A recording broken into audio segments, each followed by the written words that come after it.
he may have already given up. By some accounts, he was on his way to buy something to eat when the 20th century turned on a street corner. A car engine grinds. A driver's hand fumbles at the gear shift, and 5 feet away, on the pavement, a young man looks up, startled. In the next 90 seconds, a wrong turn will help kill millions.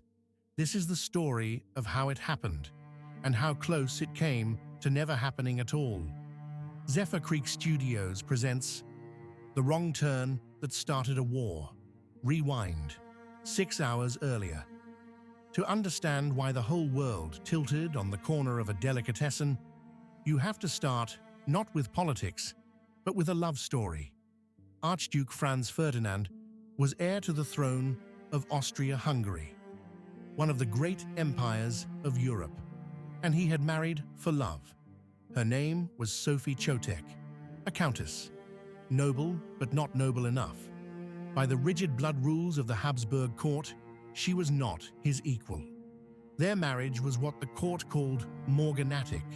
It meant their children could never inherit the throne. It meant Sophie was scorned by the very family she had married into. And it meant that at official ceremonies in Vienna, she was often forbidden to stand beside her own husband. She could not always ride in his carriage. She could not share his box at the opera. Think about that. There was almost nowhere in the entire empire where she was reliably allowed to stand next to him in public. Sarajevo was one of the few exceptions. Hold that thought, because it will matter more than you can yet imagine. Sarajevo, capital of Bosnia, a territory Austria-Hungary had annexed in 1908, to the fury of neighboring Serbia. And the date the Archduke chose for his visit was June 28th. To an outsider, just a summer day. But to Serb nationalists, June 28th was Vidovdan, St. Vitus Day, the most sacred date on their calendar, marking the Battle of Kosovo in 1389. A day of grief and defiance. For the heir of the empire that occupied their land to parade through Sarajevo on that of all days was not neutral. It was provocation. And everyone with a stake in it knew. Which brings us to the young men waiting along the route. There were 7 of them, counting the man who organized the plot on the ground. Bosnian Serbs, most of them barely out of their teens, armed with bombs and pistols supplied through a shadowy network linked to a secret society called the Black Hand. They spread themselves along the Appel Quay, the wide riverside road the motorcade would follow. Idealists, some would call them, terrorists, others, boys with weapons who believed one act could free their people. And on that morning of June 28th, they very nearly failed completely. The motorcade rolled out around 10 o'clock, open-top cars, no wall of soldiers lining the streets. Astonishingly, by some accounts, only around 120 police guarded the entire route, despite clear warnings that the visit was dangerous. The first conspirators the cars passed did nothing. Nerve failed them. The moments slipped by. Then, near a bridge, a young man named Nedeljko Kabrinović hurled a bomb straight at the Archduke's car. It struck the folded roof and bounced off. It rolled behind the car and detonated under the next vehicle, wounding around 20 people, including officers in the Archduke's own party. What Kabrinović did next reads like tragedy and farce at once. He swallowed a capsule of cyanide. Then he leapt over the railing into the Miljacka River to die or to escape.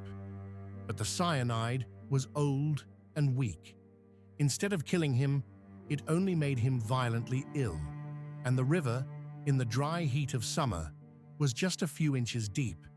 He landed in the shallows, retching, and was dragged out and beaten by the crowd before being arrested. The bomb had failed.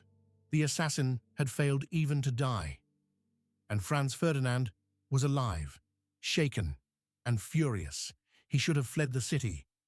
Instead, He made a decision that came from decency, and it would cost him everything. The motorcade sped onto the town hall, where the mayor, absurdly, began reading a prepared speech of welcome as if nothing had happened. Franz Ferdinand cut him off. Then he made his choice. He would not hide.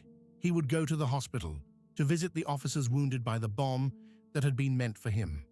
A loyal act, a human one, and it required a change of route. Here is where the universe seems to hold its breath.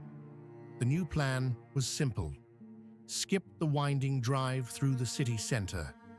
Go straight down the wide Appel Quay to the hospital, fast and safe.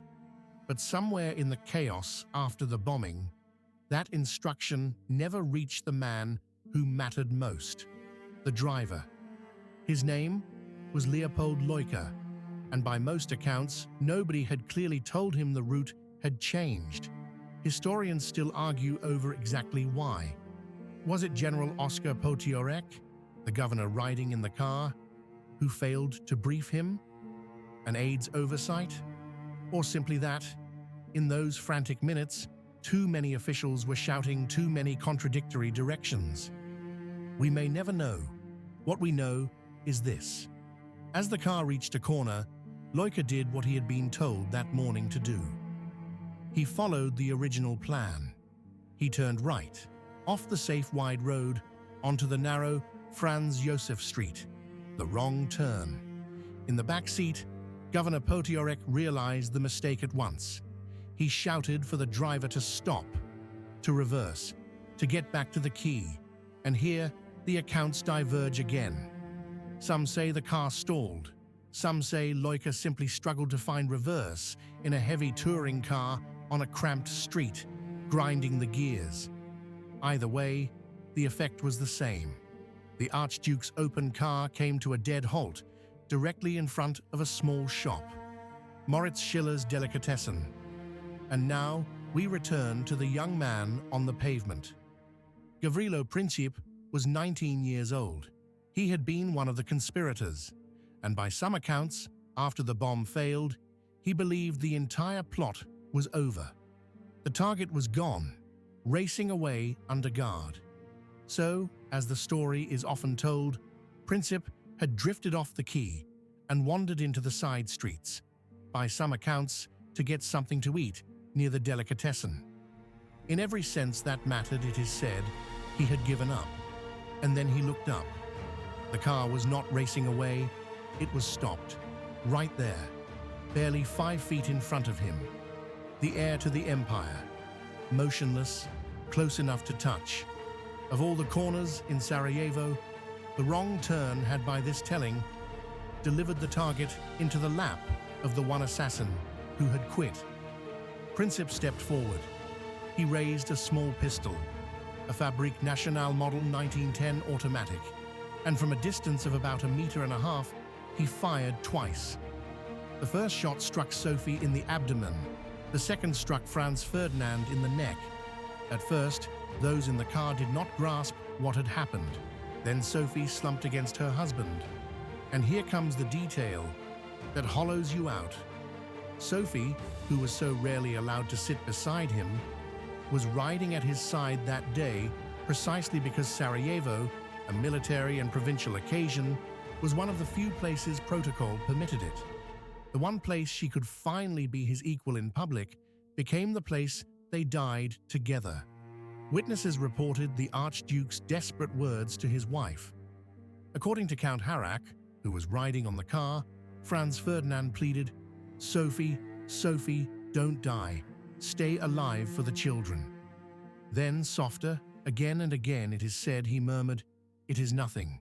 It is nothing." It was not nothing. Both were beyond saving.